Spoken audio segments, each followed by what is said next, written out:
This is the Lone Creator YouTube. We hope this video helps. You'll begin by updating Chrome and checking core settings. This ensures compatibility with blockers. Open Settings, go to Privacy and Security, then Site Settings to prevent unsolicited content.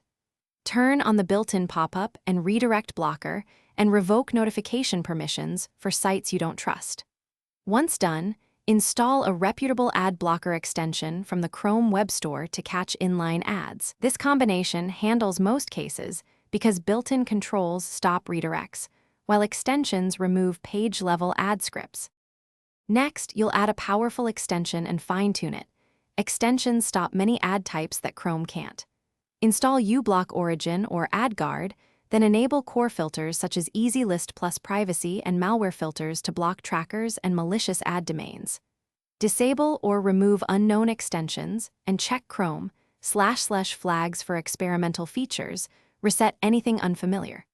Make sure to restart Chrome after changes. Restarting applies filters and clears transient memory where ad scripts may persist, improving ad block effectiveness.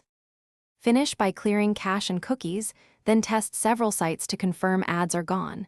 This shows whether cached scripts were the issue. Try incognito with your ad extension allowed. If ads disappear there, an extension conflict exists. If intrusive ads continue, run a malware scan and reset Chrome settings to default because some ad injectors alter browser state. One key troubleshooting tip: if only one site shows ads, block its domain or create a custom filter in your ad blocker. This isolates the problem quickly and effectively. Thanks for watching. Consider subscribing if we helped you.